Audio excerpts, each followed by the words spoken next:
All right, and welcome to Hat-Trick Sports Talk. We're recording this at about 9:30 p.m. on Thursday to get you guys set up for Labor Day weekend. I am joined, as always, by Brannan and Shane. Say hi, guys. Hey. Hello. All right, Brannan, I'm going to let you have the floor to open the show as we're going to review the games from today since the Clippers game just finished about an hour ago, but we're going to go back a little bit and do Celtics Raptors. Brandon, you have the floor.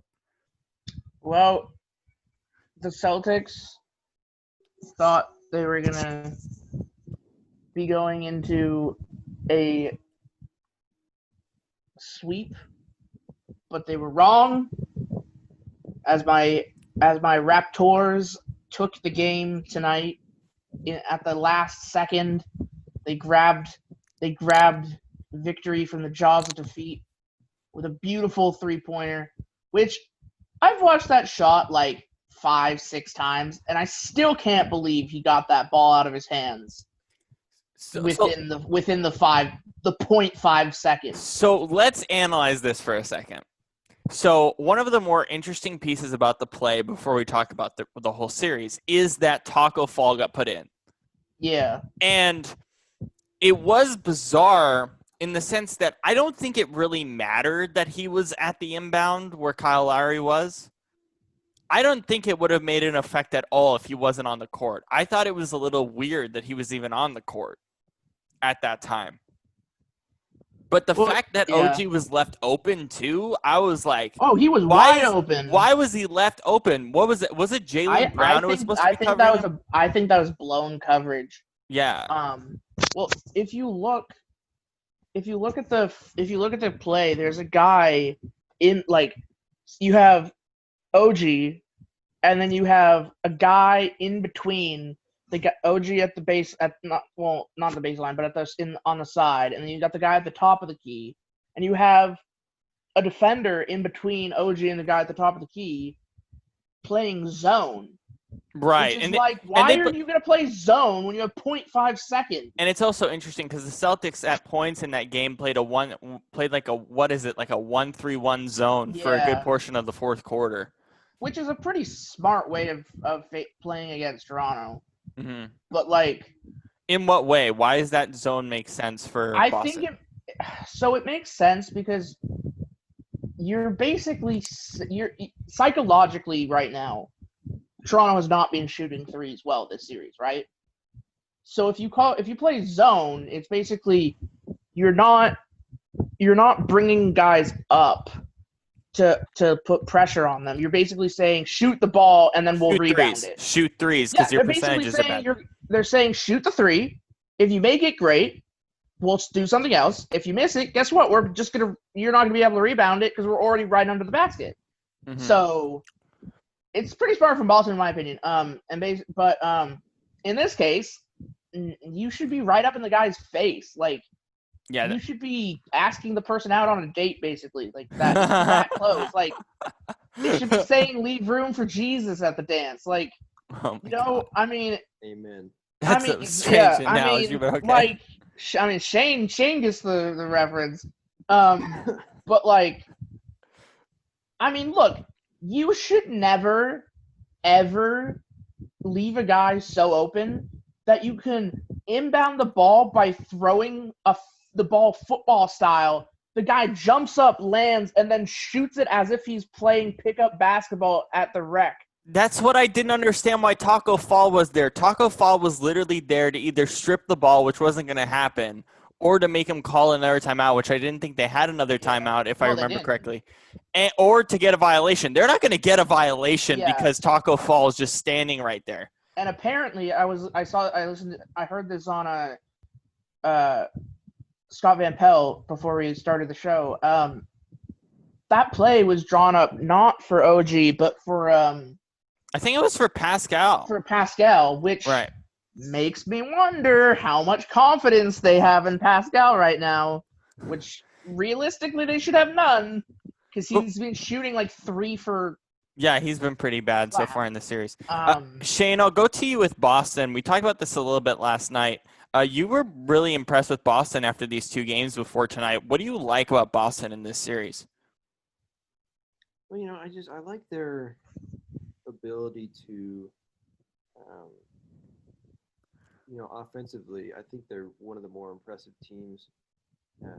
Especially going up against someone like Toronto, who is, I think we would agree, probably the best team defense or one of the best teams defensively. I would say the best in the bubble. I think we can Yeah. surely say that. Not even best in the bubble, but I'd say all year they were they showed they were the best in the regular season as well. But continue, Shane. Yeah, without a doubt. And just Boston's ability. They have, Tatum, Kemba Walker. Kemba was great today. By the way, great guard play by both teams. Really good. Yeah, Kemba was definitely their strongest piece. And you got Brown, Smart. All these guys who are really good scorers, and they consistently score a lot of points every day. And I think this is a great series here because, in my opinion, Boston is the best offensive team and Toronto is the best defensive team. Mm-hmm. But it's, I think if Toronto wants to win this series, I think they really need Siakam to step up, or offensively, that is, because Lowry and Van Vliet have, they're doing okay, but they can't do it all by themselves when you got guys like Tatum, Walker, Smart, Brown that are scoring on the other side for Boston. You know what I mean? That's a lot of firework power coming from those guys. So no, I 100% agree with you. I don't know what's going on with Siakam. He played pretty well against Brooklyn.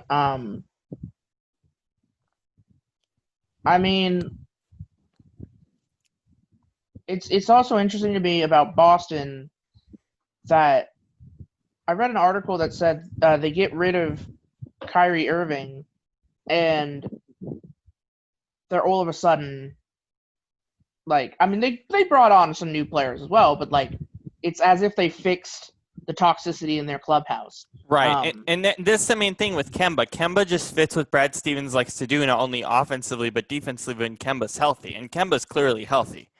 So it helps them tremendously. Yeah, and I hate to admit it, but this series is the first time this whole year that I'm actually saying that Toronto is worse off without Kawhi.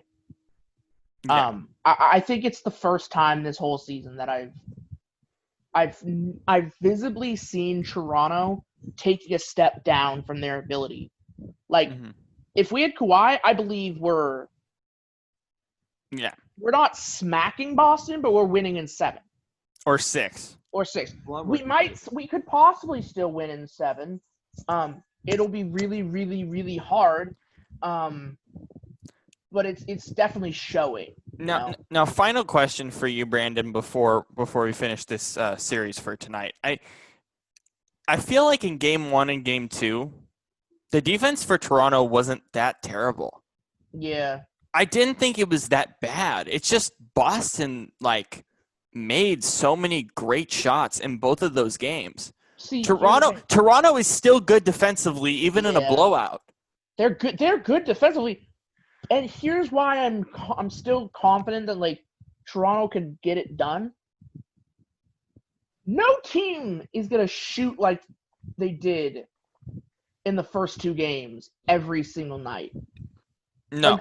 Boston fucking murdered Toronto the first game because they hit everything. Yeah, and that was the same in the game in before the bubble in the restart. It was the same thing. If you notice, their shooting percentages have gone down from game 1 to 2. And then 2 consequently in 3, yes. And so, I'm part of it, I feel like, is if Toronto can maybe ride that, hot streak a little bit, maybe it'll be balanced out, and I think it'll be a fight to finish. Mm-hmm. And I'm hoping Toronto can get their shooting back, because if Toronto can pick up their can get back to their old ways of shooting threes and playing great defense, gonna be a hard team. This series is going to be closer than I thought. I think this game kind of opened my eyes to the idea that this goes 6 or 7. I still think Boston wins. I still think Boston wins, yeah. but man, I think this is going to be a great series. I think this is going to go pretty long, and it's going to be fun. And I also love it because it creates like a fun.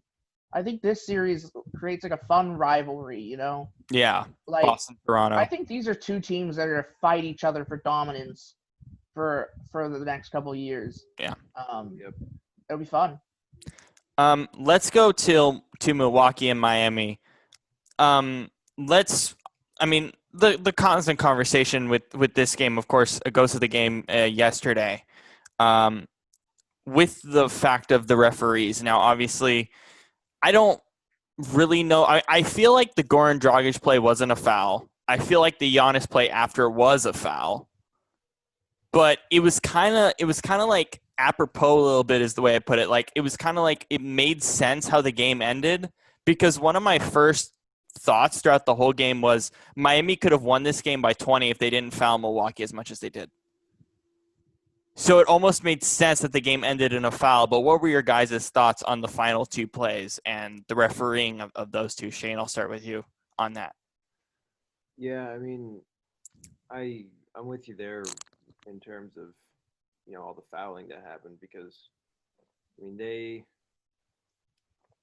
you know, just between Giannis and Middleton, they had, I think, 25 free throw attempts, which you can't do that.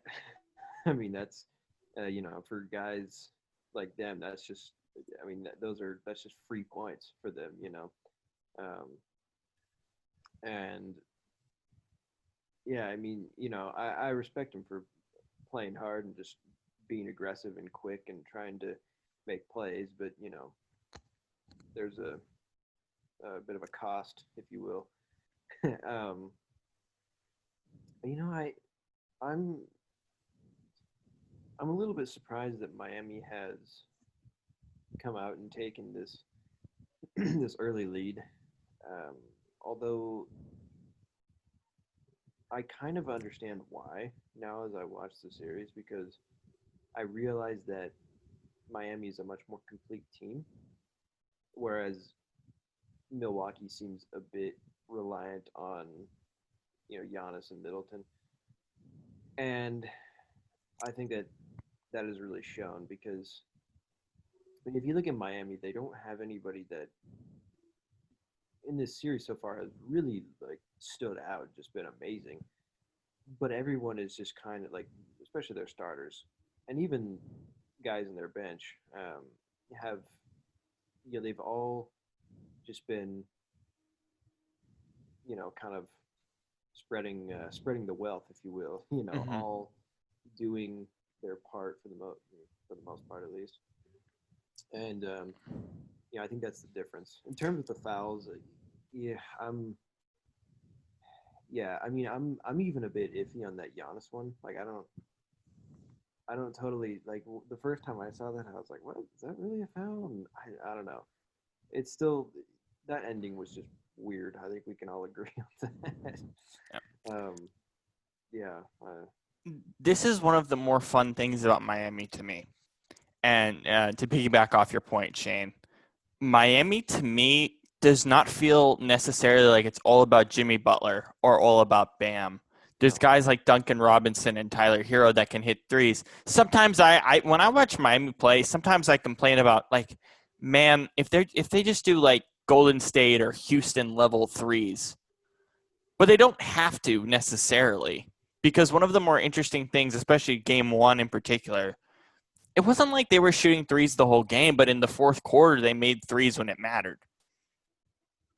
And again, in terms of the fouls, I'm just not sure. I feel like the Goran one is really bizarre, but I get the argument that he leaned in. I originally thought that the Giannis foul was actually the correct call. That's still something you could debate. Both of them are very debatable. So I guess it's just kind of the live in the moment kind of thing with the officials. Like, I don't think I can blame the officials entirely. Brandon, what are your thoughts on the series as a whole and the two fouls to end the game yesterday? I think first of all, I think the officials yesterday on both games that went down yesterday were out of their damn minds. I think it was just a bad day for officiating. However, I believe that I'm glad that Milwaukee ended up losing because I think at one point it kind of felt like they were trying, as I said last night, it felt like it was like the NBA trying to be like, "Oh, we must have Giannis look good. Like we can't have him go down 2-0 in the playoffs to Miami." So it's like, get your greedy mitts out of the games, NBA. And yeah, I know that might sound like conspiracy theory, but like very often it feels like the NBA would be the most conspiracy theory-esque of the leagues. So I personally think Miami's gonna sweep it, but I see it. I right now I see Miami in 6 right now at this really? point. Yeah. 5 or 6. Now, moving to the Giannis conversation with this series, because I think this is really important. Giannis is a free agent in 2 years. We got to have the honest conversation about Giannis. Here's the deal. I don't think he stays in Milwaukee. Nah. And I personally feel that, if you asked me 2 years ago, is he going to stay? I said yes. This team is built perfectly for Giannis in a lot of ways. Eric Bledsoe fits him. The Lopez brothers fits him well. Chris Middleton, I think, at times fits him well. But this team as a whole isn't necessarily the best playoff team for Giannis. Yeah, I also feel like Giannis needs to go somewhere where he doesn't have to be the leader. Like, he doesn't have to be the guy to provide all the points, you know? Yeah. Like, if he was on a team where someone else, where there was maybe even one person or two people at the who could provide points, and he comes in and could drop 20, 30 points a game, you know, and be like, da-da, and everyone's like, yay, Giannis. Whereas when you're Giannis in Milwaukee and you're looked at when you're the star and you're the guy that's supposed to be building around, I just don't see him as a build around guy, you know? So here are the 3 teams that we've continuously talked about. And here's what I think happens. I think Giannis goes to the Warriors. Ooh, I know that world seems horrible, but that to me seems to make the most sense. So who's your 2 other teams? Well, the 2 other teams seem pretty clear at this point. It seems to be Miami, which have very clearly put themselves in a front running. Now, we wonder what happens with Bam. Does Bam stay in a couple of years? And then, as we heard today, Toronto is also a front runner. I think Toronto is very interesting. So I'll put this out there. Consider this. Toronto has kind of proven themselves to be the land where big men can go and reestablish themselves as successful. Not that Giannis necessarily needs to reestablish himself, but if Giannis wanted to go to a team where he would have guys to play with him, where he wouldn't have to be the front guy, he wouldn't have to be the guy who scores all the points. He could use it. He could be slotted in instantly and have a big change the tide for the team. I mean, you put Giannis on that team in 2 years from now, or maybe next year. Or next year. Here's my question. Maybe they make a trade for him. Maybe they lose this year in this series, and Giannis says, "I'm out."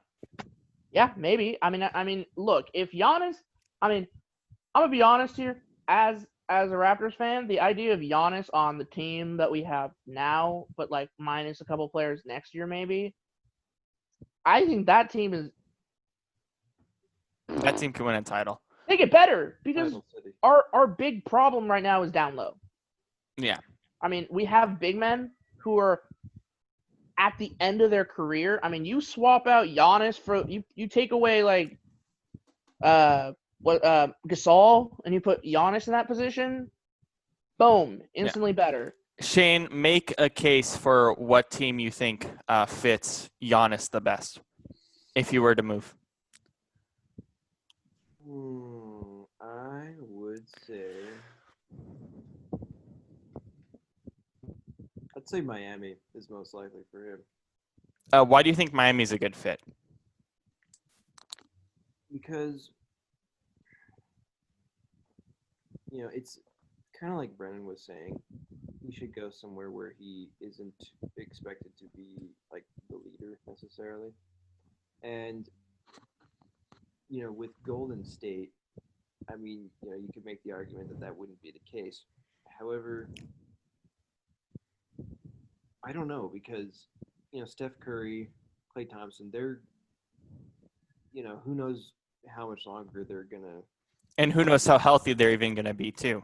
Right. So, I mean, it's very possible that he will be the guy. Whereas, it doesn't seem like Bam is going to stay in Miami. And, I mean, they've got Butler as like their, he's kind of like the face of that franchise, if you will. Mm-hmm. And so, they're going to need a power forward. And, I mean, Miami is, it's a big market city just because of, what happens there. I mean, it's Miami. Right.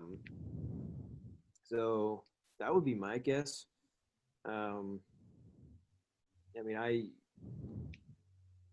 could see Toronto as well. I'll be honest, I feel like Golden State is the least likely of the three.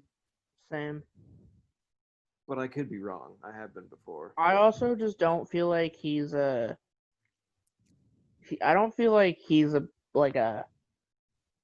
big splashy like big spotlight team like guy. Mm-hmm. Like he would be going from Milwaukee, and I just don't feel like he would like. Some people might say, oh, he might try and go to the the Mets, or he might try and whatever. Here's another team I want to point out too. Here's a dark horse. Now, cap situation is probably a bit rough for this team, but I could see it potentially happening if things go the right way. Dallas.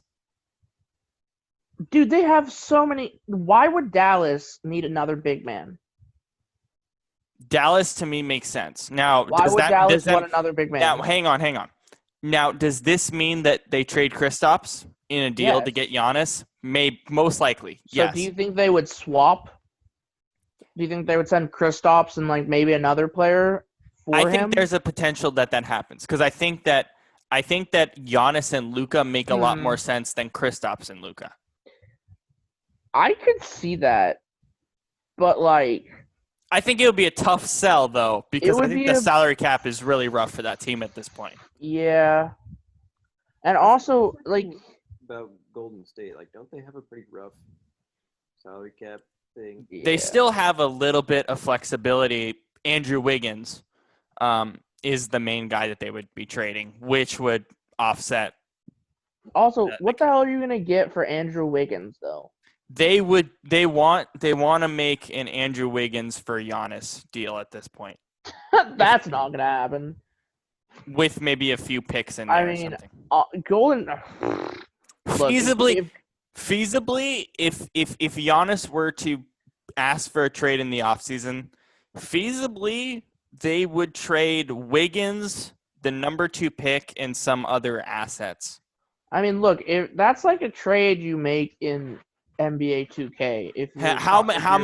How many trades happen in the offseason when the guy wants to leave that feel like NBA 2K? I mean, plenty, but I feel like Wiggins for Giannis is like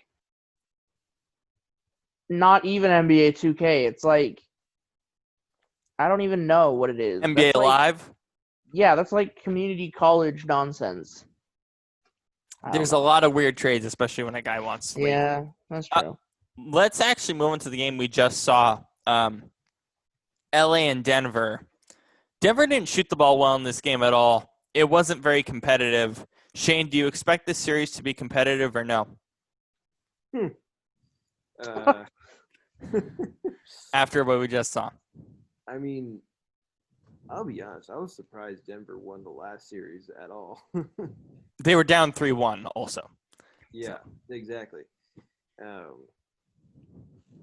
But yeah, no, I don't expect them to be that competitive. I'll be honest. I mean, yeah, maybe I'm wrong and they're going to be amazing, but I don't know. They looked very sloppy tonight. I mean, they shot, I think, 25% of free throws, which is bad. And I mean, they just, you got Kawhi, Paul George, Morris.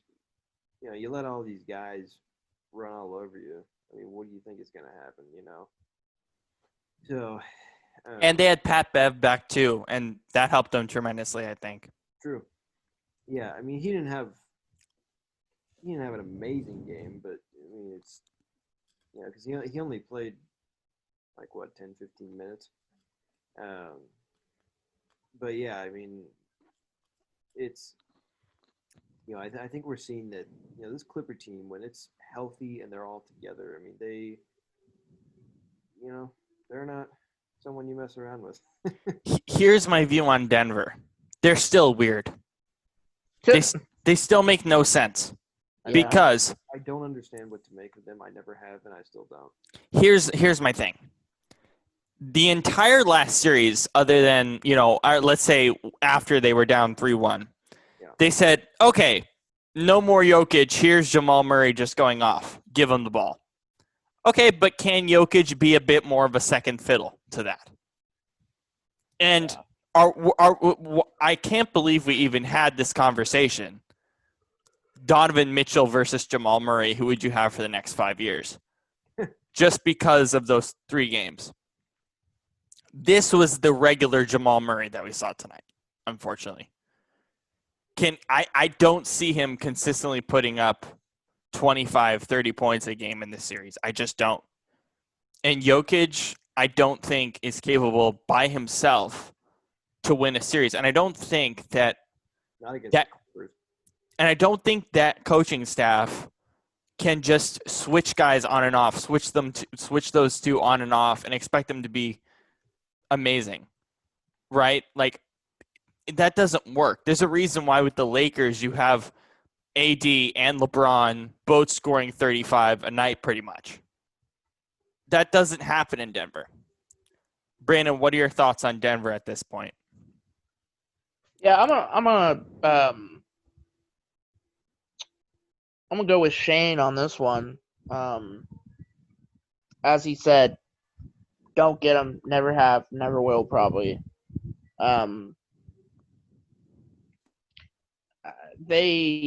I mean, no offense to the Jazz, but like the Nets could have beat the Jazz. No, I think Donovan Mitchell is too much for the Nets. But like, you get what I'm trying to say here. Like, that wasn't exactly like a, oh boy, we beat now we can move on to the Clippers and we have a chance. Like, no. It was just a shooting duel. That was it. It was who can shoot better, Yeah. Also, I will say this to give them a little bit of a,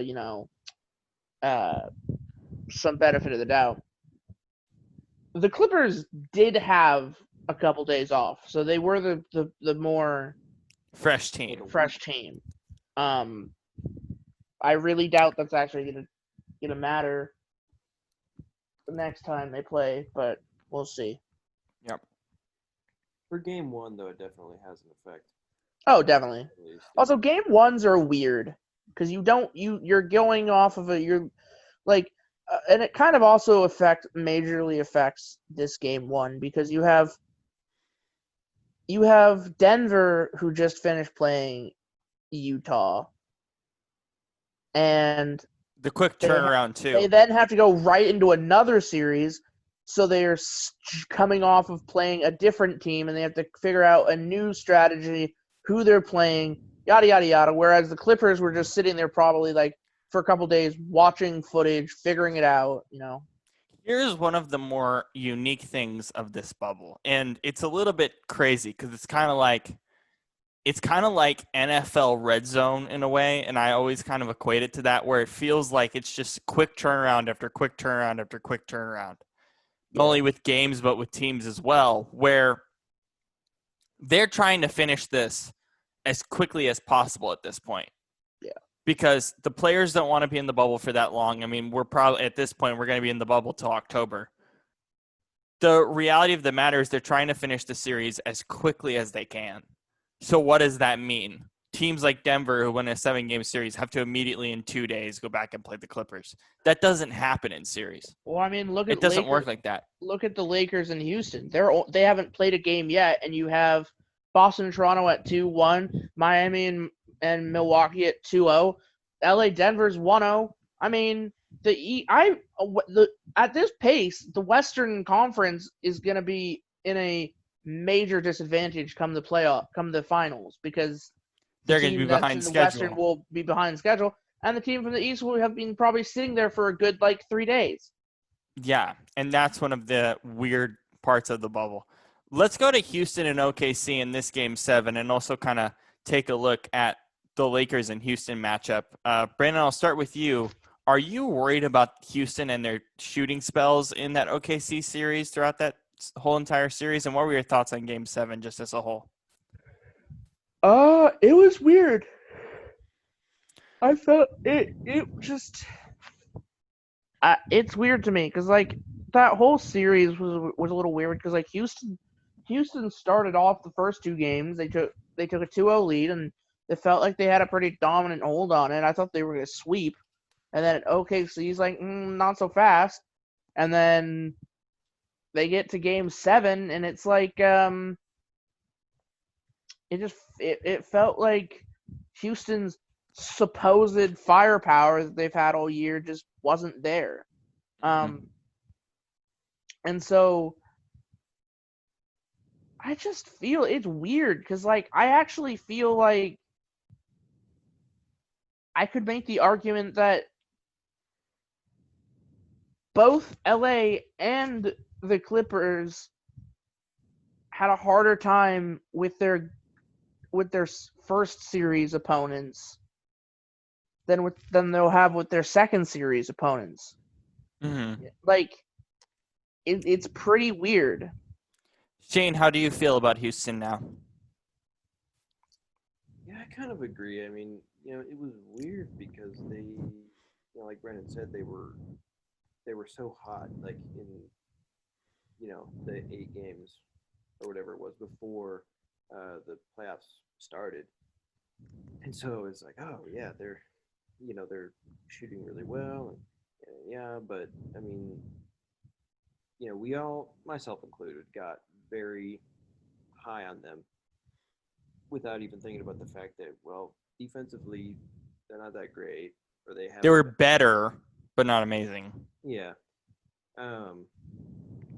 And I mean, offensively they're inconsistent, to say the least. I mean, you get guys like Harden, who you think is going to get 30 points a night, and then here he is in that game 7 getting 18 or something, and it's just it's kind of well, I mean, the weird thing is I feel like they're a lot like the Lakers, in that they have guys who are big scorers but not much defense. Mm-hmm. And I mean, I think this series will be just kind of a shootout in a way. And is it like the trio of Houston that wins out, or the duo of LA? Right. So So here's my thing on Houston. yeah, And this might be a scheduling quirk. I think in some ways it is. But how many times before the hiatus was I like, it feels like they're hot one week, and the next they look horrible. right. And then they're hot the next, and the next week they look horrible. It doesn't feel like that now. It feels like it's a little bit more game to game, and that might be, the scheduling aspect of the bubble. Yeah. But Houston to me is weird because I look back to I think game 6, game 5, game 6 or whatever. And I'm like, they're just driving to the rim. They're not pushing the 3 ball.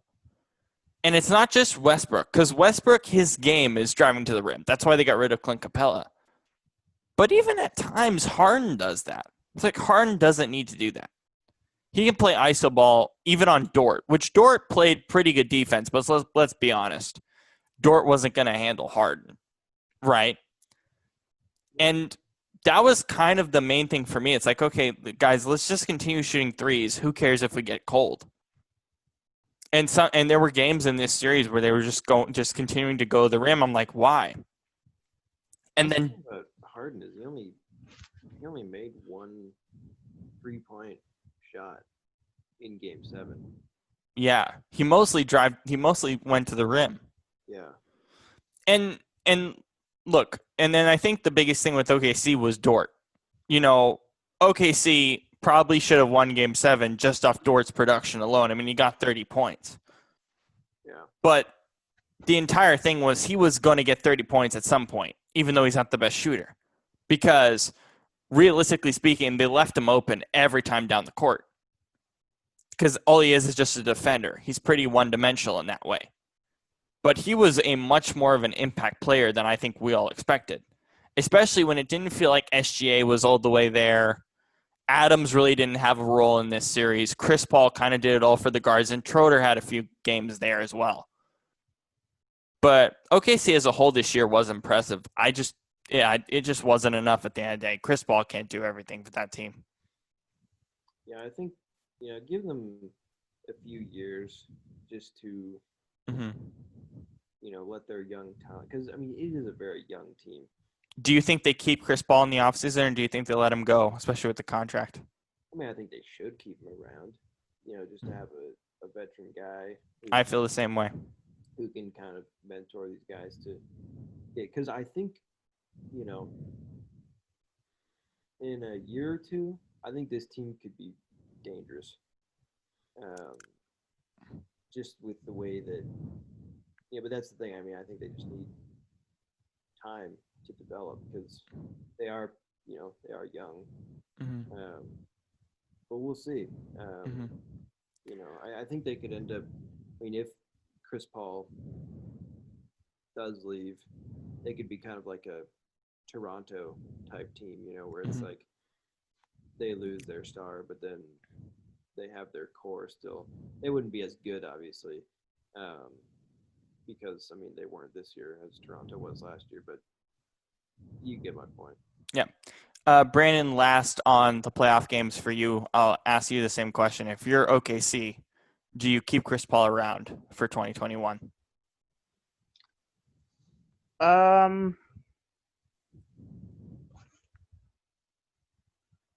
Well, the question is Chris Paul going to want to stay around? Because, I feel like Chris Paul has kind of done the thing where he goes to a different team every year for the last couple of years. Right. I mean, yeah, I think they could benefit from having a veteran presence. But you also have to ask yourself, how many more years does he have in him? Yeah. I mean, do you just play out the 2 years of the contract, pay him the $40 million? And then retire? Yeah. Let's go to one of the more interesting stories of the day to finish off the NBA. The Brooklyn Nets hired Steve Nash as their head coach. Now, their interim coach, Jacques Vaughn, who did a pretty good job, all things considered, will be Nash's assistant. Shane, I'll start with you. Reaction to the Steve Nash hire? Well, I mean, I think this is interesting for sure. I mean, I certainly wasn't expecting it. But yeah, I mean, I don't have too many thoughts on it yet because he's not, he's never coached. So, Mm-hmm. I mean, who knows? He's obviously an incredible player. Was he a 3-time MVP or? Yeah, well, 1 or 2 times, but yeah. Or yeah, whatever. Anyways,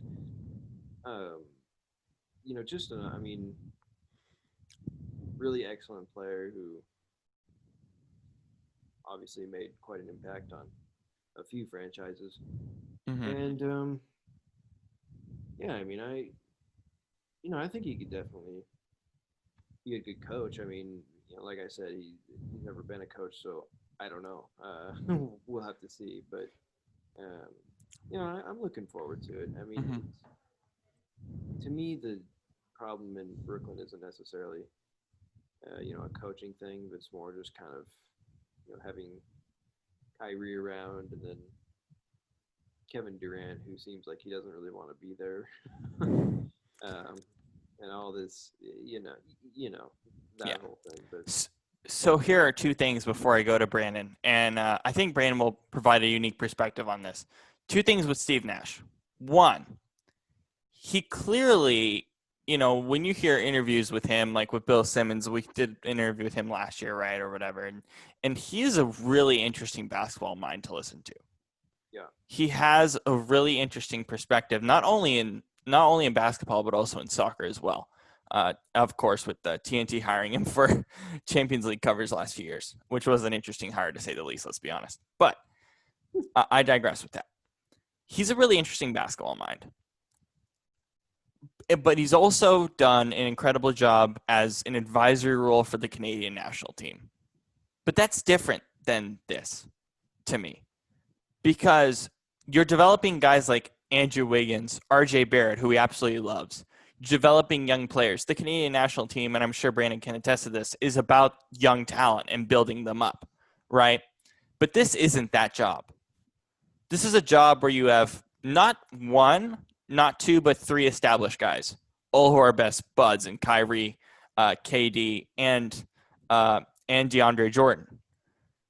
And not that much cap flexibility. Now, where they were a year ago with D'Angelo Russell is much better than where they were now because there was optimism with that franchise. And now there isn't. Kyrie's made comments of, we need a 3rd star. We need this. We need that. And I'm like, bro, you have guys like Karis LeVert there. You have guys like Jared Allen. You have young talent. And I don't know what they're going to do with the Joe Harris contract. But it's not like that team doesn't have talent. It's not like Kyrie and KD can come in there next year with Steve Nash and win a title, or at least compete for one, especially in the East. But Brandon, what are your perspective on Steve Nash? I'm sure you followed the Canadian national team somewhat, so you might bring some perspective to that. But tell me what you think about Nash here. I actually think Steve Nash is a great hire, and here's why. So here's a little story that not a lot of people know about Steve Nash. So my brother went to, when I lived in Victoria, Canada for 4 years, growing up, which is also where Steve Nash is from. My brother went to the same middle school as Steve Nash, that Steve Nash went to. And he played basketball there, just like Steve Nash did. Mm-hmm. And his coach was Steve Nash's coach. Steve Nash won the provincial championships 3 times during his time at St. Michael's Prep in Victoria. Shout out. This story will tell you a little bit about Steve Nash and the type of person he will be as a coach. So they win, they celebrate, yada yada yada. The very next day, this coach comes in, and they win on a Friday. The very next day, on a Saturday, the coach comes into the gym and finds Steve Nash in the gym shooting hoops, throwing a tennis ball against the wall, just practicing. And when asked why he was there, he said, when his coach said, we just won, you should be resting, taking time off, celebrating. He goes, it's great to celebrate, but to be the best, you have to put in the effort. Mm-hmm. And the reason I say that that's a good story to kind of give an idea about what type of coach Steve Nash is going to be is that Steve Nash, as a player, always tried to go a little bit above and beyond and be like that little bit better. And you look at the type of players, the stars he has on his team, they're the guys who, like, the KDs, the Kyries, they're the guys who push themselves that little bit like harder, that little bit more, that little bit extra. So, and the stories that have come out have said that today that apparently they were pushing for Steve Nash from within the organization. Like, these guys, these stars were like, hey, like, you should bring this guy. So, but yeah, it is a lot hard. I do think it's not gonna be seamless because, I mean, we've seen so many coaches who have never coached in the NBA come in and really stink it up. But I think he'll be at least decent. Mm-hmm. I'm still really interested in what this hire is going to bring because it was weird how it wasn't leaked. Yeah. Ever. It was weird that Sean Marks didn't leak it in any perspective. And then on top of that, to see guys like Tyronn Lue they were interested in, I thought Greg Popovich, I thought that trade was maybe there as well. So it's interesting. We'll see where it goes. But yeah, I think you look at his perspective, and also let's not forget those Phoenix Suns years with Mike D'Antoni. Now, is this team built to shoot threes like that team? Probably not. But at least that he has that perspective on how the league is actually built today as well.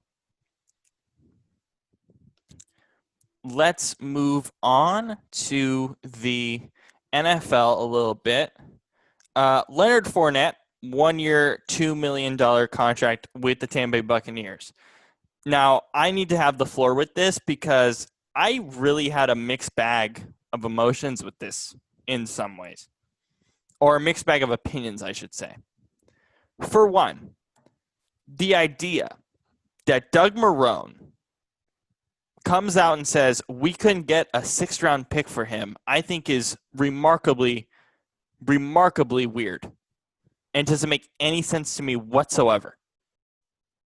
Not even a 5th or a 6th. I'm telling you, any team who has a 1st-round rookie still on his rookie contract for 1 more year, there are many teams who can afford that.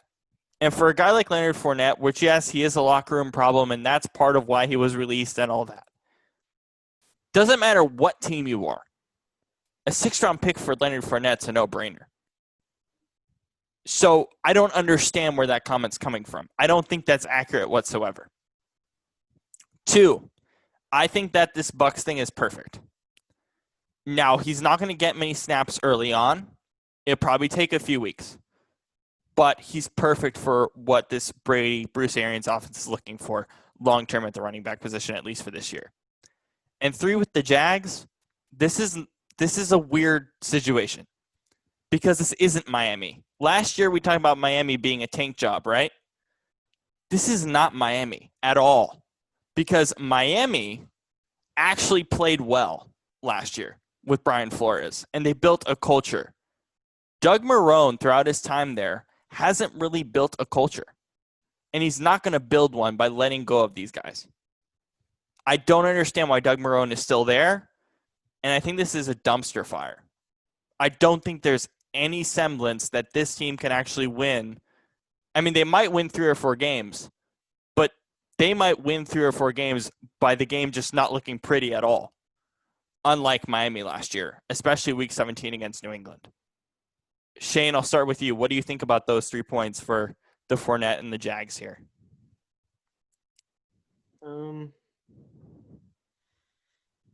I agree. It's strange that the comment about getting a 6th-round draft pick for him. I mean, there's probably some truth to it. It's probably a bit exaggerated, because I mean he is. I mean, it's Fournette. He's a pretty good player. But I mean, he is, like you said, he is a locker room problem, which in a sport like football, especially in a league like the NFL, people really don't want that in their locker room. And it's been very clear this offseason as well. Yeah, I mean, look at, Antonio Brown. He is, world-class receiver, yet he has some baggage, and so no one wants him. Or maybe somebody does, but they're just not acting on it. You know what I mean? And so, I mean, I don't know. It's weird. I mean, you'd imagine somebody would get, a better trade value than that out of him, but yeah, who knows? Like you said, they got no trade value at all. That's my problem. Right. I mean, like you said, that could be not even true. Whatever.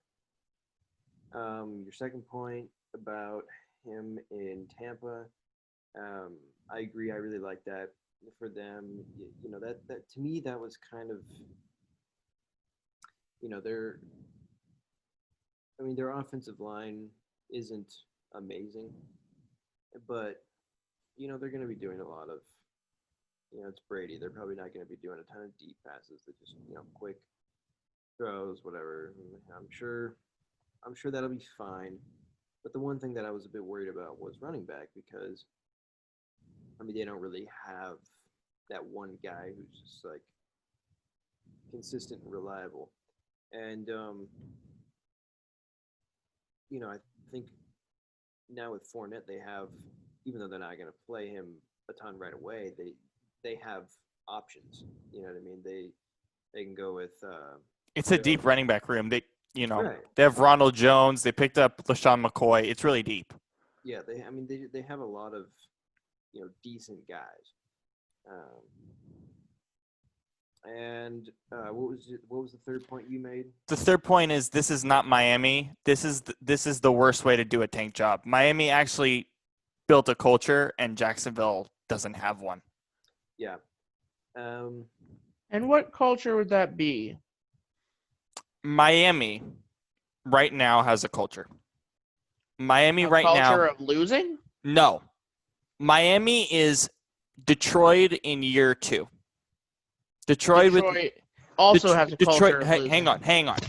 Matt Patricia in year 2 is what the Dolphins are in year 2. So losing. The right coach, they're still going to lose a bunch of games. But the right coach. Yes, I think Matt Patricia is the right coach. I think Brian Flores is the right coach. I think they realize they're not talented, but they still play at a high level. And they're still going to play at a high level. But Jacksonville doesn't have that. So I'll say this about Jacksonville just hasn't really tried to do anything. I feel like Jacksonville just thinks that if they bring a bunch of guys together who are talented, they'll somehow score themselves wins. They did it one year. But that was 1 year. That was kind of luck. Well, that's there's something to be said with the fact that they have, I think, 12 draft picks for 2021, which, they're definitely thinking of getting Lawrence, tanking and getting Lawrence. Yeah. I mean, come on. How plausible is that, though? Because we even said the tanking for Tua thing. Tanking doesn't really exist in the NFL, no matter how bad your team is. Yeah, it does. You still get fluke wins. Miami didn't have the number 1 pick last year, and they were the worst team. Yeah, that's true. So I don't know, but again, this is Jacksonville, and again, as I said, they don't really have a culture. Yeah. To finish off Jacksonville, as well, Yannick Ngakoue going to Minnesota. What is his impact for Minnesota? Brandon, I'll start with you. I think obviously it adds another piece to that already pretty good defense. I think honestly it might be enough to put them at the top of their division, but we'll see. Shane, do you feel the same way? Yeah, to me, just kind of fills the void of losing Griffin. So yeah, Yeah. Let's go to another popular defensive lineman who is still up in the market for some reason, and it's September 3rd, in Jadeveon Clowney. The Jags are interested. The Saints are interested, and they're actually trying to go all out to get him. Apparently, there's rumors that there's like signs today that he might still be interested in Seattle, but I don't know if Seattle's interested in him. Seattle's not interested in him at all right now. No, they're not. And the Titans are interested in him. The reports I've been hearing as of last night are Seattle and Tennessee. Yeah. As the top 2 landing spots. And I've been hearing that literally what I've been hearing is Seattle and Tennessee's top 2 landing spots, and that New Orleans is basically pestering him. They've been told to just pester him about coming there. And it's a one-way street basically. He doesn't have any interest. Is there any reason to get Clowney for any of these teams? No. Seattle, yes, I would argue, because if Seattle gets Clowney, we have a solid ass chance of the Super Bowl, in my opinion, because that's one more defensive player to Doesn't Seattle already have a Super Bowl team right now? Yeah, they do, but it just makes it even easier. Do we need Clowney? No. Do we? If Clowney shows up and he's like, "Hey, I'll take your offer," I think out of all those teams, the team that he should go to would be Tennessee. Why do you feel that's the case? Because Tennessee needs him. So you feel like Tennessee's the one team that makes the most sense? They've gotten weak at the secondary, right? Or the D-line position, middle, whatever. Yeah. Shane, do you think Tennessee makes the most sense at this point? Yeah, the thing about Seattle is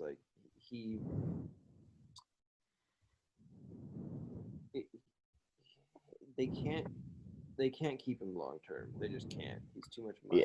Yeah. And I think he thinks he's worth way more than he really is. Because just looking at the way that he's played the last couple of years, considering how injury prone he is, I'd give him $10 million per year at the most.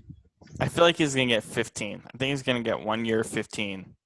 Yeah, probably. Well, also you have to think about the fact that with Seattle, we have why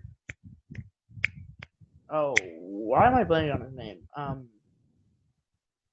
The guy we got from the Jets. You got Jamal Adams, which basically Jamal Adams is, in my opinion, he's a guy that the Hawks are definitely gonna lock down to a multi-year contract. Right, and it's great because he's going to be on the 5th-year option for the next year or two.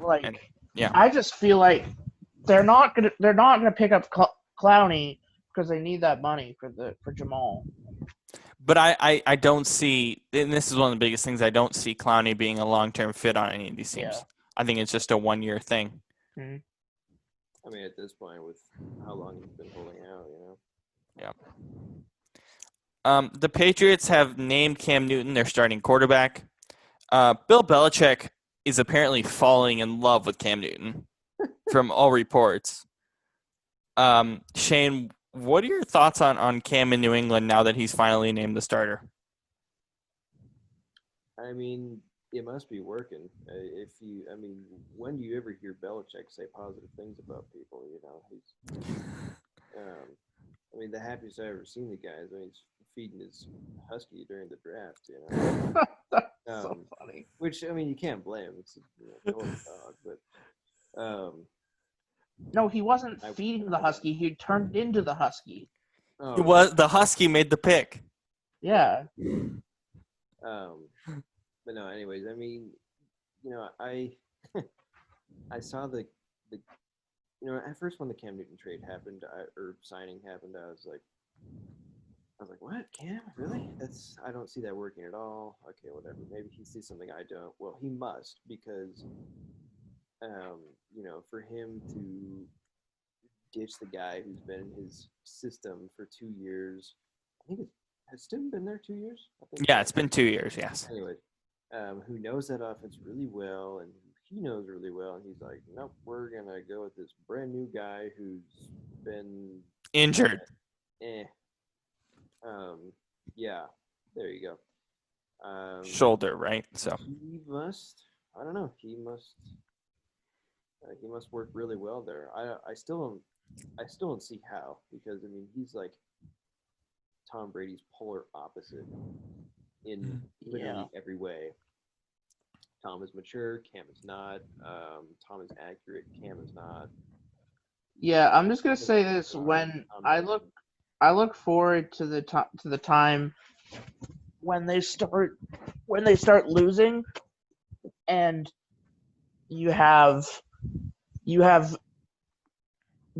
baby Cam trying to deal with New England media and edgelord coach, because oh my god, it's gonna be brutal.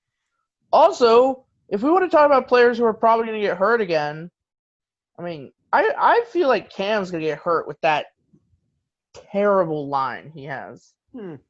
Is Cam gonna actually run the ball this year? Is Cam actually gonna get a good portion of rushing? They'd be dumb if they didn't. I think he turns into a pocket passer in this system. I don't think he runs the ball at all. Then he's gonna be crap. I don't think Bill's making him run at all. Dude, his arm is not. No, I don't think his arm's good at all. But I don't. I don't see how he runs the ball. His frame and him running the ball at his frame is the reason why he's gotten all these injuries. Bill's gonna protect him somehow, some way, and that's gonna be making him into a pocket passer. And maybe Bill's working on it with him in camp, and that's why he's loving what he's doing. Maybe that's the case.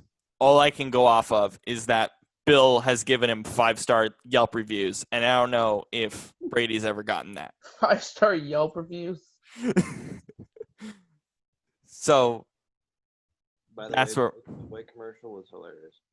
Oh yeah, the Subway commercial. If you guys haven't seen that, Subway just released their football catalog of commercials. There's 2 commercials with Bill Belichick, and those the main 2 commercials. That pretty funny, really smart. Just cuts the guy's tie off.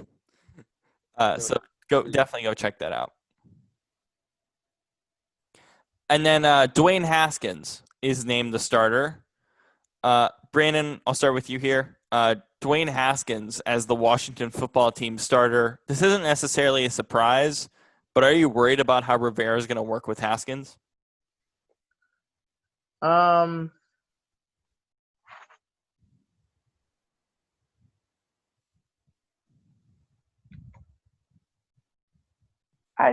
don't.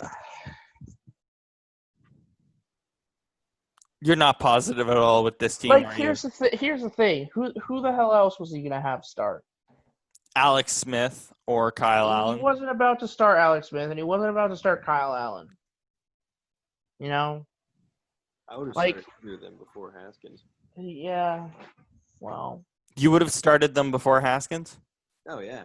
You're and not if with Haskins anymore? well, I'm not with Haskins either, but it's Ron Rivera, so we must know what he's talking about. So, I mean, Haskins, he's not terrible, but he just, to me, he's too much like a college quarterback.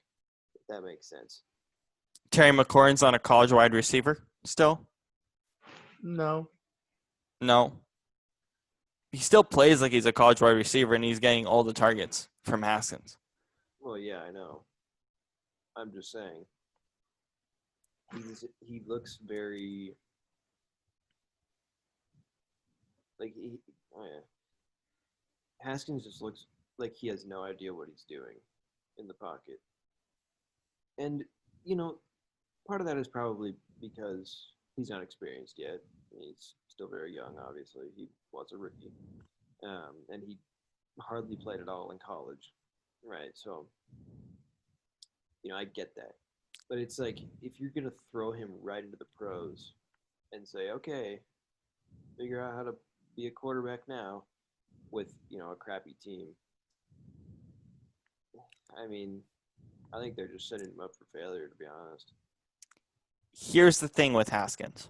I think Rivera's going to make him a better quarterback, but I think last year wrecked him a ton. I think last year wrecked his confidence a ton because Jay Gruden at some point last year was just like, frick it. Frick it. We're just going to put him in here when he clearly needed the year off. And let's be honest, he didn't necessarily play bad week 10 to week 17. He started to figure some things out, not everything. He wasn't terrible. I mean, he was fine. But he just needed more time, it felt like. Yeah. And that's why I feel like Haskins has it feels like it's a bad taste in my mouth right now. I got to see how the first month goes with him and Rivera. And then I think we'll talk about it more. Because at this point, I don't know what to make of it. Yeah. Moving on to an interesting story from the tight end position. Zach Ertz and the Eagles are working on an extension. Now, the extension has gone to a halt at this point. I don't really understand why they're trying to work on an extension with him. Now, I get it. He's, Philly. I'm sure he loves Philly and all that stuff. But Dallas Goedert is getting half share of his targets. I don't like these teams that are like, oh, we need a bunch of tight ends for no reason. Baltimore, Philly. I don't understand this. I don't see why it makes sense to pay Zach Ertz a 4-year deal, especially now that he's 30 years old and you have a young guy in Dallas Goedert there. I don't understand it at all. Yeah, it's a bit. It's interesting. I mean the tight end position is at an interesting place now as the game evolves into more of a passing game. Because, there are so many teams that have, that play with these two tight end sets, or sometimes even have three good tight ends. Look at like Tampa, for instance. But when you have, Zach Ertz, as of right now, is, in my opinion, he's a top 3 tight end behind Kelsey and Kittle. yes, thank you. I don't know why I forgot his name. Yeah, but when you have, like you said, Dallas Goedert, who is a good young player, who within the next 4 years could very easily overtake Ertz and become better than him, because tight end is a tough position. You don't know how long they're gonna last. It just seems kind of like you said, it doesn't seem very wise to commit that much time and money to this guy who is, I mean, let's face it, he's probably out of his prime by now. So, yeah. Brandon, I'll start with you with Le'Veon Bell since he is your fantasy guy this year. Le'Veon and Adam Gase have seemed to patch things up at this point. Do you feel like they have? Do you feel like this report is accurate?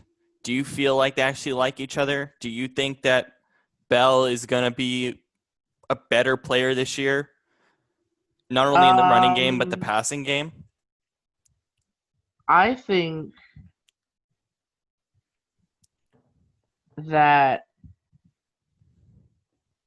Le'Veon Bell and Adam Gase talked, and I think that Le'Veon Bell told Adam Gase, keep me on the field and we'll be good. And they, quote unquote, patch things up for the media. I don't think Le'Veon Bell likes anyone. I think Le'Veon Bell is in business for Le'Veon Bell. And you know what? Good for him. Because it's football. And if you're not in business for yourself, what are you doing? He wants to get his touches. You're there. I mean, it's a team sport, but it's also an individual sport. You are playing for your. I mean, at the end of the day, if you think about it, if you're a running back and you're a star running back, you're like, I want my touches. I want to be the star. You brought me in here for a reason. Like, you went out and you got all these linemen to protect the quarterback, but also to give me some damn room to run. Like, let me show you what I can do. I think there was an interesting quote though that he said where he basically said he literally said, I just want to stay on the field. I don't care if I get the ball. I don't care if I catch it. I don't care if I block. Just keep me on the field. So I'll have both of you comment on this because I'm still very confused. Josh Gordon is with the Seahawks. Yay! Why did we sign him? Why did the Seahawks? No. Here's why I asked this question. Here's why I asked this question. Okay. You have Tyler Lockett. Mm-hmm. You have DK. Yes. You even have Greg Olsen. Correct. You have Philip Dorsett, who I know has had some injury concerns over the last week. You don't need him. You don't need Josh Gordon. Dude, you do. You don't need him on this team. Three receivers in the NFL nowadays. Yeah, you need three dominant guys. Philip Dorsett is a better player right now than Josh Gordon. Philip Dorsett is not playing, and he might. And there's a reason, dude. There's a reason they picked this. They brought him back. You know why they brought him back? Because they don't trust that Dorsett is going to play. His injury must be worse than they're letting on, because they wouldn't bring someone back for no fucking reason. Well, they said for 5 months, literally all off season, they were going to bring him back. And I was like, I'm okay with it. Yeah. But I'm down with it because Josh Gordon here, I've already defended Josh Gordon before on the show. Right. Like, and I'll say what I said before. The man had more catches than games that he played with the Seahawks. And, like, he was a big play guy. He was a threat. You put him on the field with Tyler Lockett and DK Metcalf, and you got to pick one that Russell's going to throw the ball to. And that's not a roulette I want to play if I'm a defender. Here's the thing. I was okay a few months ago with Josh Gordon. But the more I thought about it, the more I was like, Dorsett's a better player. There's no reason to have him. He's hurt, but he should be fine for week 1, maybe even week 2. No, he's Dorsett's not. a better player. It's obvious he's not going to be. It's so obvious he's not going to be ready for week 1. Why would they bring back fucking Paul Richardson? That's another thing that I don't get. Richardson, if they thought that. It's an okay receiver. Dude, he's trash. He's okay. Dude, he's bad. He was really good in Washington. If you're gonna, no, he was not. He was really If good you, in if you, Washington. no, he was not. If you're gonna argue that it's dumb that they brought back Josh Gordon, I'm not you saying that should Paul say it's Richardson doesn't make any dumb sense that either. Paul Richardson was brought back. I didn't get that Paul Richardson was I'm back a little either. bit pissed off that they brought Paul Richardson back, but they wouldn't re-sign fucking Justin Britt. yeah. Shane, what are your feelings on this? I think this might be well. Okay, a couple things. Does this mean that they're not getting Antonio Brown?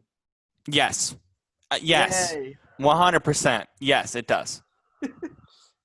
Second thing, does this mean that the whispers that they might be doing a more pass-heavy offense this year? Does that mean No. that's the case?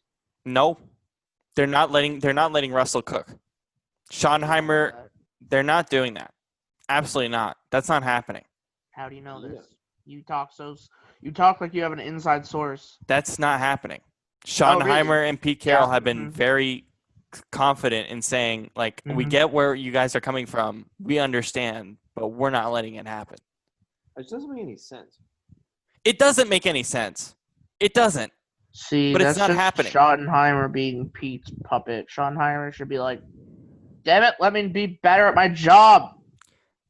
Do you guys feel this really consistently about Russell, where it's like, if you just let him throw and let Carson, cut his carries by a little bit, can they win games by 20 instead of having Yeah. fourth quarter?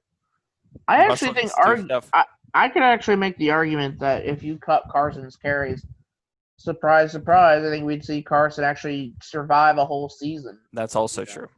I mean, you basically cut him back to a goal line back, and then he ends up as a freaking MVP. Like, He wouldn't be a goal line guy. He just would not get a goal less. line guy, but like you think about the fact that if you cut his carries to be a guy who runs less, and then you could use him as a guy who you put him at the goal line, he's gonna score pretty much every time. And you could use him as a passing back. Not that they would need that necessarily, but yeah. But I don't know what they're gonna do.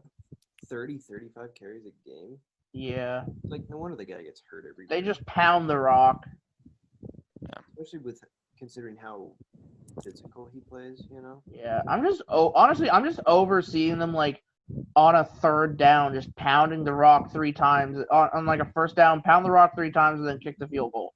Like, no, just let Russell cook. Like, he will get the damn touchdown.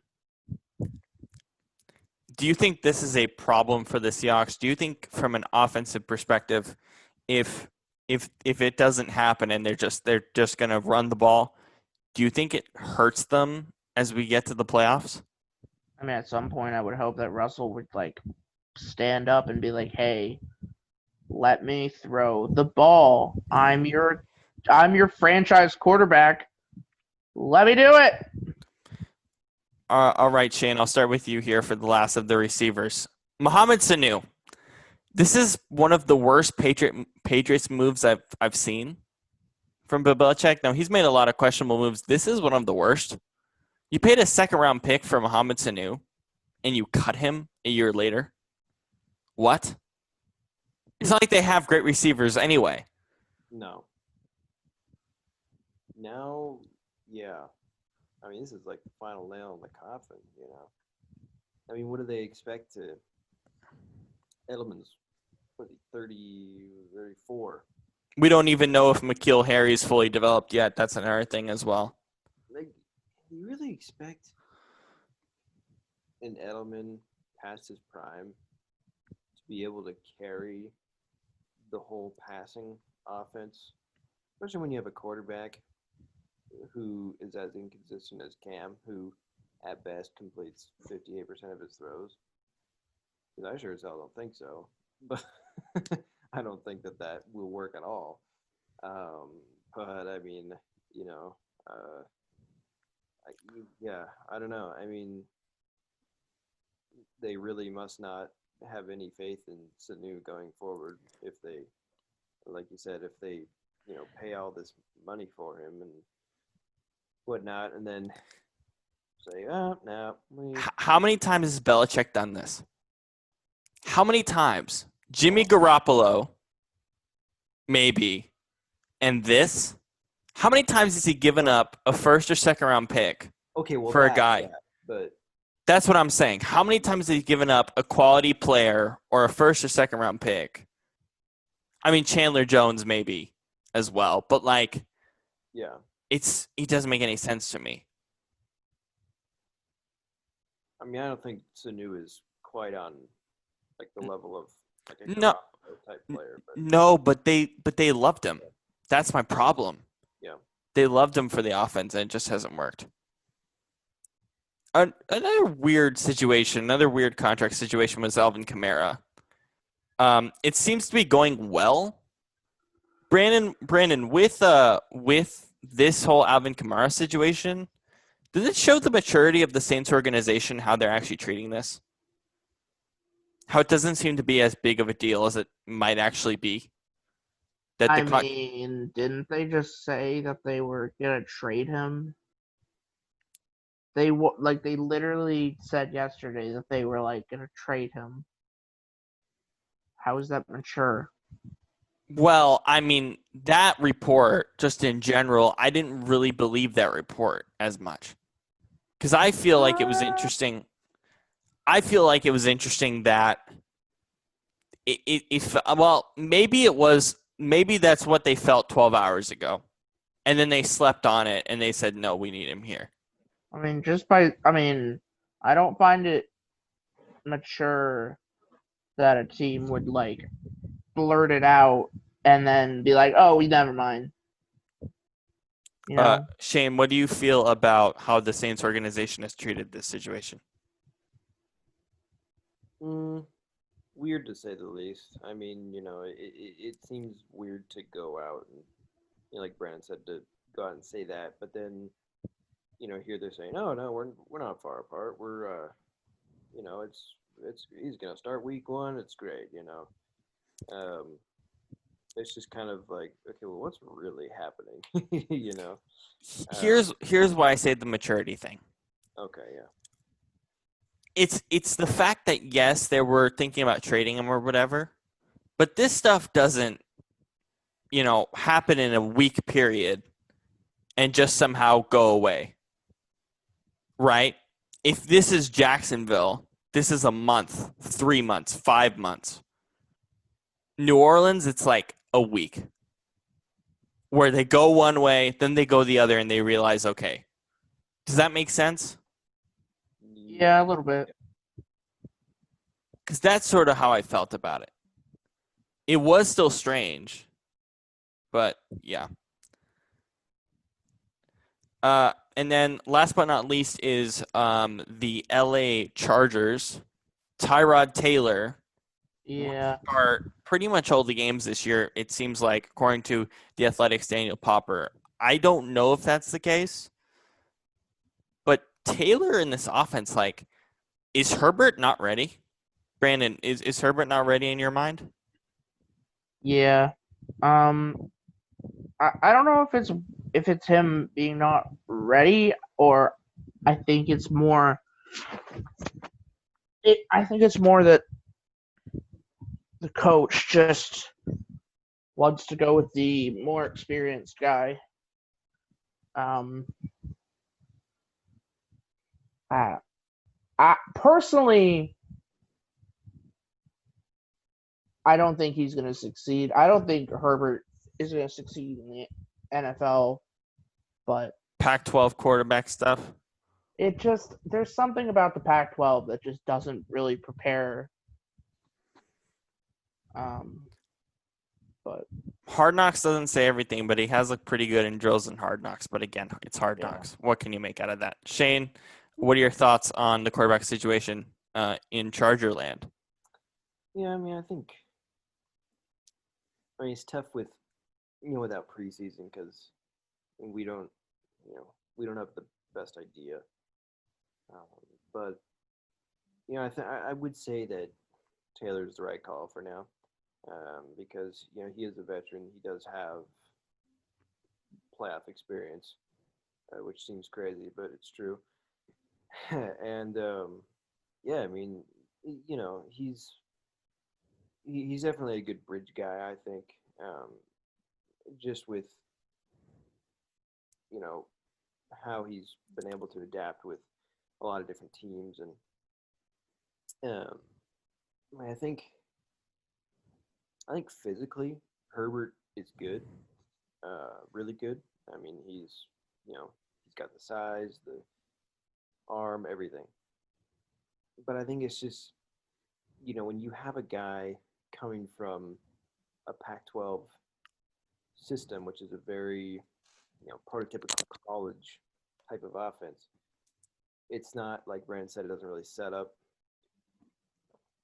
quarterbacks well for the NFL because it's not pro style at all. And so I think mentally he's kind of like, okay, well, what do I do here? How is this going to work? Which it would be tough for anybody, because in the NFL is a much different ballgame than college, no matter where you're coming from. Mhm. So, yeah, I don't know. I mean, if history tells us anything, Herbert won't be good, just because, I mean, no quarterbacks from the Pac-12 ever turn out good in the NFL. At least not that I can think of. And Walker was decent Yeah, for the few years, I'm with a pretty little bit sad of time. I'm really sad he retired. But yeah. yeah, but anyways, And then lastly, Derwin James. This is a sad one for me. I hate when guys get injured, but I hate when top flight guys, especially younger players, who have clearly proven that they're top 5 in their position, yeah, continuously get injured in the preseason. He may be going down a path where you have those guys who are looking like they're going to be amazing, and then they just can't shake the injury bug. It's painful to me, especially Yeah. for a guy like Derwin, because let's be completely honest. Last year, Chargers defense without Derwin James on the field was terrible. Yeah. He literally runs that defense. He literally, in his rookie year, made that defense what it was. Yeah, which means they're going to be really bad this year because they're not going to have him at all. Yeah. And it's just, man, it's so frustrating to see this kind of stuff. It's just Not a good time in Charger land. no. Shane, what are your thoughts on the Derwin James injury? yeah. I mean, pretty much the same as you guys. It's it really doesn't hit you until you read that by the time 21 rolls around, he will have missed 27 of the past 32 games, which that's like for a young player like him. I mean, dang, that's especially someone as good as him. I mean, that's tough. Yeah, really tough. But it's what are you gonna do? it's one of the weirdest things about the NFL. There's some of these young guys who either come in their rookie year, maybe even don't even get a shot. There's guys, you guys remember Kevin White, right? I mean, his career has been bombarded by injury. It's crazy to see some of these guys who get top flight coming out of the draft. And we see this, it feels like almost in every draft or every few drafts where there's a guy who's top flight and maybe he plays a season, maybe he plays a game or two, or maybe he doesn't even play at all because of injury. Like RG3. RG3 as another. It's crazy to see. It's so weird. And it's one of these things in the NFL that's just a reality. But it's a hard one, especially when you follow these guys in college and you follow them in the draft process and you know how good they can actually be. You've seen it with your own eyes. And they just never find a way to get that injury bug off. Yeah. And on that unfortunate note. Well, let's end it a bit more optimistically. Well, hopefully, after the 2021, once that rolls around, He'll be in good shape, and he'll kill it from there on. Right. Good. And I think that's what we're all hoping for sure. Yep. All right. Have a great. He'll find his way to the Seahawks, and then he'll be amazing. I think the Chargers would keep him long term, but I don't know. If he has a full year to rest, maybe that'll be good for him. Maybe that's what he needs. Yeah, it'd be 2 full years pretty much at this point. Yeah. On that note, have a wonderful Labor Day weekend, you guys, and same with all of you listening, whatever you're doing on this Labor Day. Hope it's safe, happy, and healthy with you and your family. And we will see you next week. We'll be live we'll have a post show on Thursday to open the season with Chiefs Texans. So be on the lookout for that, as football season is just around the corner. We're a few days away. It feels like it's been such a long time with everything that's gone on. So it's exciting to have football back, even though it's in one of the most weirdest times ever, but it should be a lot of fun. That's all right. All right. Have a great weekend, everybody. Thanks, guys. Thanks. Don't catch COVID. Okay. Just stay safe, and that's the most important thing, right?